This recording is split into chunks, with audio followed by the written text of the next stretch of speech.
Welcome to Bharat today Telugu news. స్థానిక సంస్థల రిజర్వేషన్లను 42% పెంచిన తరువాతనే ఎన్నికలు జరపాలి. ఆర్ కృష్ణయ్య స్థానిక సంస్థలలో బీసీ రిజర్వేషన్లను 42% పెంచుతూ ఉత్తర్వులు జరపాలని, లేకపోతే పెద్ద ఎత్తున ఆందోళన చేస్తామని, ఊరు వాడలో ఉద్యమం చేస్తామని రాజ్య సభ్యులు జాతీయ బీసీ సంక్షేమ సంఘం అధ్యక్షులు ఆర్ కృష్ణయ్య హెచ్చరించారు. ఈ రోజు జాతీయ బీసీ సంక్షేమ సంఘం కోర్ కమిటీ సమావేశం గుజ్జా సత్యం అధ్యక్షతన జరిగింది. అలాగే సుప్రీంకోర్టు ఈడబ్ల్యూఓ కేసులో 50% సీలింగ్ ఎత్తివేసింది. ఇప్పుడు అన్ని కోణాలలో చూస్తే గెలిచే అవకాశం ఉంది. చట్టపరమైన, న్యాయపరమైన, రాజ్యాంగపరమైన అవరోధాలు లేవు. కావున సుప్రీంకోర్టులో కేసు గెలుస్తుంది. కావున తమరు జోక్యం చేసుకుని వెంటనే జీవో తీసి ఎన్నికలు జరపాలని విజ్ఞప్తి చేస్తున్నారు.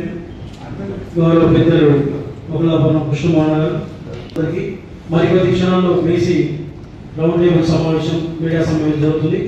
మీ మొబైల్స్ కొంచెం సైలెంట్ గా పెట్టుకోవాల్సిందిగా మీడియా మిత్రులకు, బీసీ సోదరులకు చెప్తున్నాం. కార్యక్రమాన్ని సభాధ్యక్షులు గుజ్జు సత్యమన్న గారు కార్యక్రమాన్ని నిర్వహించేందుకు కోరుచున్నాం. తెలంగాణ బీసీ రిజర్వేషన్ బిల్, అలాగే మీడియా మిత్రులందరూ కూడా స్వాగతం, సుస్వాగతం.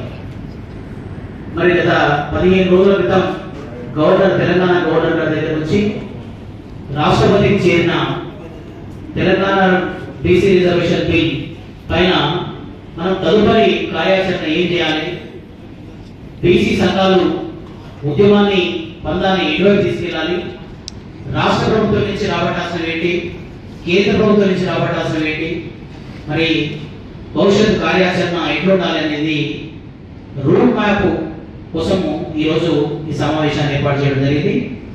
ఈ సమావేశాన్ని ఉద్దేశించి మిత్రులందరూ కూడా సమయభావాన్ని దృష్టిలో పెట్టుకొని 2 నిమిషాలు మాట్లాడాల్సిందిగా కోరుతున్నాం.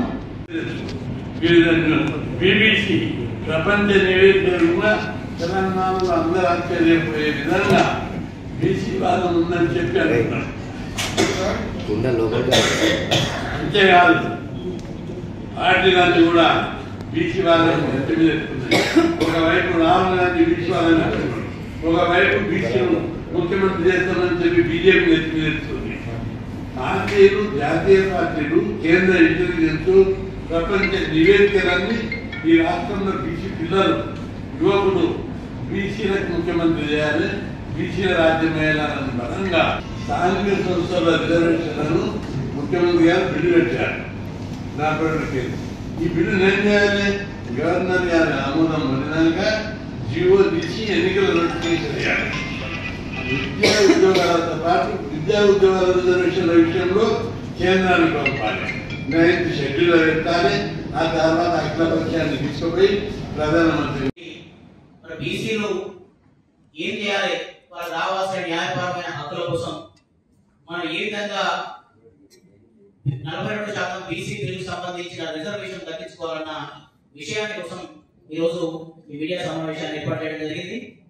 మిత్రులారా, మీరు చూస్తే తెలంగాణ బీసీ బిల్ 42% రిజర్వేషన్ల బిల్ అనేది రెండుగా విడదీసి చూడాల్సిన అవసరం ఉంది. ఒకటి సామాజిక పరమైన రిజర్వేషన్లు, 2 ఆర్థిక పరమైన రిజర్వేషన్లు. సామాజిక పరమైన రిజర్వేషన్లు స్థానిక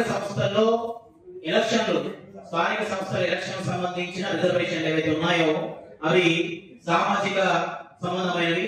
మిగతా ఉద్యోగ, విద్యా రంగాల్లో ఉన్నవి 42% ఆర్థిక పరమైన ప్రయోజనాలు ఉన్నవి.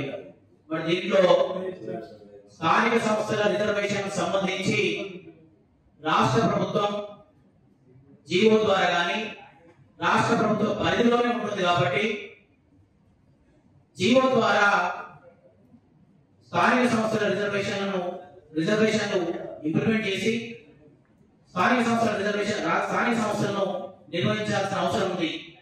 మీరు చూస్తే గత కొంతకాలంగా మంత్రులు మేము త్వరలోనే స్థానిక సంస్థలు నిర్వహిస్తాం, ఎన్నికలు వెళ్తామని చెప్పేసి వివిధ వేదికల ద్వారా తెలియజేస్తున్నారు. మరి మీరు గవర్నమెంట్ అసెంబ్లీలో ఆమోదించిన దానికి బిల్లు చేయకుండా దాన్ని రాష్ట్రపతి గారికి పంపించి ఇక్కడ రిజర్వేషన్ లేకుండా వెళ్దామని అనుకుంటున్నారా? లేదంటే మీకు నిజంగా ఏదైనా చిత్తశుద్ధి ఉండి బీసీలకు 42% రిజర్వేషన్ ఇస్తూనే వెళ్దాం అనుకుంటారా? అసలు నిజంగా మీకంటూ ఏదైనా రూట్ మ్యాప్ ఉందా? ఏదైనా న్యాయ నిపుణులతో చర్చించే తీసుకుంటున్నారా? లేదంటే బీసీలను మోసం చేసే ప్రక్రియలో, మోసం చేద్దామన్న ఆలోచనలో, కుట్రలో భాగంగా మేమేదో తూతు మంత్రంగా అసెంబ్లీలో చేశాం, కేంద్ర ప్రభుత్వాన్ని పంపించాం, మాకు అయిపోయిందని చెప్పేసి. ఇది కాదు మేము బీసీలను కోరేది. మీరు స్పష్టంగా కులగణన జరిగిన తర్వాత జరిగిన బీసీ సంఘాల సమావేశంలో ముఖ్యమంత్రి గారు స్పష్టంగా ఒక ప్రకటన చేశారు. అసెంబ్లీలో బీసీ బిల్లు పాస్ అయిన తర్వాత మేము అఖిలపక్ష పార్టీలను, బీసీ సంఘాలను అందరిని తీసుకొని ప్రధానమంత్రి గారిని కలిసి మన బిల్లును ఆమోదింపజేసుకుందామని చెప్పారు. మరి ఆ ప్రస్తావనే లేదు. మీరు గవర్నర్ గారు పంపించడం, గవర్నర్ గారు రాష్ట్రపతి పంపించడం జరిగింది. మరి ఏ రాష్ట్ర ప్రభుత్వం అయినా వాళ్ళకి కావాల్సిన న్యాయపరమైన హక్కులను సాధించుకోవడానికి కేంద్ర ప్రభుత్వ పరిధిలో ఉన్న విద్యా, ఉద్యోగ, ఆర్థికపరమైన రిజర్వేషన్ల కోసం కేంద్ర ప్రభుత్వాన్ని సంప్రదించడం అనే సాంప్రదాయం ఉంది.